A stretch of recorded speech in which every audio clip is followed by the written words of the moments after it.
Salut la team et merci d'être là.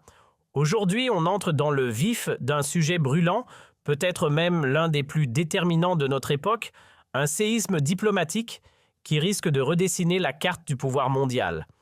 Pendant que Donald Trump tourne le dos à Bruxelles avec une indifférence glaciale, Ursula von der Leyen, elle fulmine. La présidente de la Commission européenne est en ébullition pendant que, loin des caméras Trump et Poutine, salut la team et merci d'être là.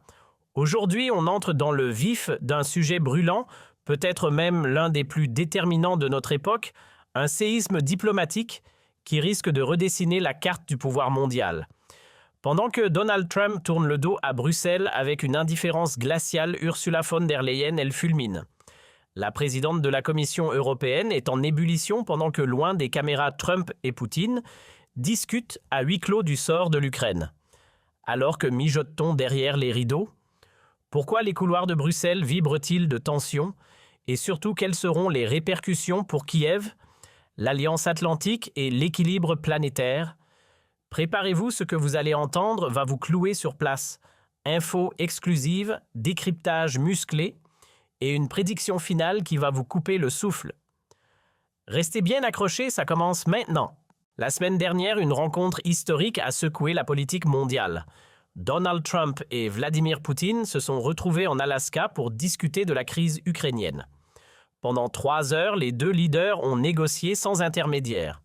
Et Poutine, fort de ses 40 ans d'expérience politique, a exposé la vision russe à Trump. Les médias russes exultent. Le sommet d'Alaska nous rapproche d'une solution en Ukraine, a déclaré Poutine.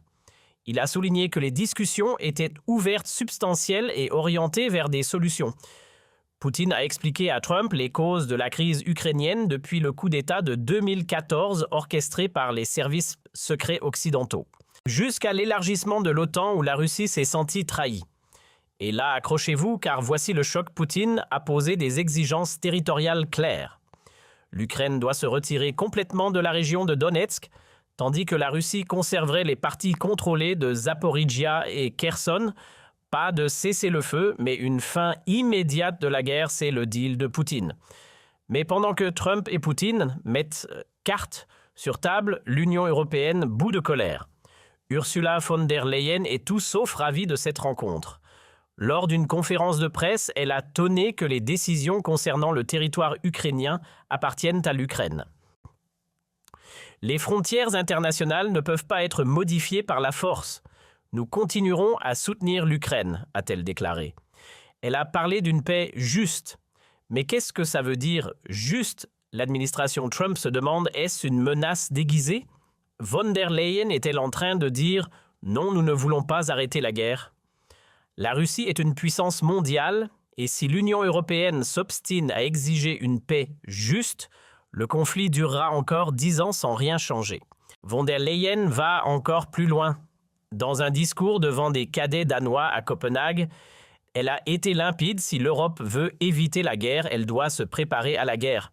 C'est cash. Elle a désigné la Russie comme le prochain ennemi et les États-Unis comme un allié perturbateur. Son message, l'Union européenne doit agir seule pour assurer sa survie. Elle a salué la décision du Danemark de porter ses dépenses militaires à 3% de son produit intérieur brut et a critiqué l'autosatisfaction de l'Europe depuis la chute du mur de Berlin. L'ère des dividendes de la paix est terminée, a-t-elle déclaré. La Russie construit une économie de guerre avec 40% de son budget consacré à la défense et 9% de son produit intérieur brut. Cela la prépare à des confrontations avec les démocraties européennes et pendant que ces menaces grandissent, elle voit les États-Unis recentrer leur attention sur l'Indo-Pacifique. Sa conclusion, l'Europe doit s'armer et façonner un nouvel ordre international. Mais le véritable coup de tonnerre est survenu après le sommet d'Alaska. Trump a clairement dit à Zelensky que l'Ukraine ne rejoindrait jamais l'OTAN. À la place, il a proposé une vague garantie de sécurité pour Kiev, similaire à l'article 5 de l'OTAN, mais sans protection ferme. Selon des sources, ce plan a été saglacé avec Poutine, ce qui humilie l'Europe et laisse l'Ukraine avec des promesses creuses. Zelensky est abasourdi et von der Leyen est folle de rage. Elle voit sa vision d'intégrer l'Ukraine à l'Union européenne et à l'OTAN menacée. À Kiev, elle a déclaré que l'Ukraine pourrait rejoindre l'Union européenne avant 2030 si les réformes continuent à ce rythme. Elle a insisté sur le fait qu'une telle adhésion est cruciale pour dissuader la Russie de nouvelles agressions, surtout face à la réticence des États-Unis. Mais les experts sont formels, l'Europe ne compte plus. L'expert en sécurité Peter Neumann a expliqué à Bild que tout au plus le rôle de l'Europe est d'influencer Trump pour qu'il ne se fasse pas manipuler par Poutine. Mais un acteur majeur comme autrefois, non, l'Europe ne l'est plus. Une opinion partagée par le professeur de sciences politiques Carlo Massala. Sur les questions clés, l'Allemagne et l'Europe ne jouent plus aucun rôle. Pas seulement parce qu'ils ne sont pas à la table des négociations, mais aussi parce que ce que l'Europe a convenu avec Trump est dans cette situation hors de propos. Selon le politologue Thomas Jäger, l'Europe s'est elle-même reléguée sur le banc des spectateurs. Les Européens ne jouent aucun rôle parce qu'ils ne veulent pas en jouer. Le problème, c'est qu'ils ne traduisent pas leur potentiel économique en action. La faute, les désaccords entre les États membres. Orban et Robert Fico, eux, ont compris ce que beaucoup à Bruxelles et Berlin refusent encore d'admettre: la guerre est militairement perdue. Les deux chefs de gouvernement disent à tête haute ce que tout le monde pense tout bas à huis clos: l'Ukraine ne peut pas battre la Russie. Ils appellent à des négociations pragmatiques et intelligentes avec Moscou, au lieu de continuer à injecter aveuglément des milliards et des armes dans une aventure sans issue.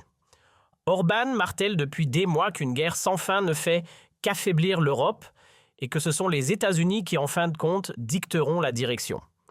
Fico lui avertit que les citoyens souffrent de l'inflation des prix de l'énergie et d'une guerre interminable pendant que l'élite politique de Bruxelles se contente de slogans de résistance. La vérité, c'est que chaque jour sans négociation signifie plus de morts, plus de villes détruites et une fracture encore plus profonde entre l'Est et l'Ouest. Orban et Fico montrent que le vrai leadership consiste à reconnaître les réalités même inconfortables et à ouvrir la voie à la paix et à la stabilité. Tout le reste n'est qu'entêtement idéologique qui précipite l'Europe dans l'abîme. Mais la bombe a éclaté hier soir. Les nouvelles exigences territoriales de Poutine ont été révélées et Zelensky est furieux. Bild rapporte que Poutine revendique l'intégralité de la région de Donetsk, tandis que les lignes de front à Kherson et Zaporijia seraient gelées. Contrairement à la semaine dernière, Poutine ne propose plus de cesser le feu, il veut un accord direct. Pourquoi ? Parce que la Russie enchaîne les succès sur le champ de bataille. Le front est de l'Ukraine menace de s'effondrer. Et Poutine a clairement dit à Trump: si Zelensky n'accepte pas, nous prendrons encore plus de territoire. Trump a compris et presse Zelensky de conclure un accord. Selon Reuters, Trump a averti Zelensky que Poutine veut encore plus de l'Ukraine et pousse Kiev à accepter un deal. Trump a souligné que la Russie est une superpuissance militaire et que l'Ukraine n'a aucune chance. Mais Zelensky refuse. Il déclare qu'une paix sans cessez-le-feu est impossible. Arrêter l'artillerie est un élément clé, a-t-il posté sur X. Cela met Trump en colère, lui qui se bat pour la paix, et reconnaît la situation désespérée de l'Ukraine.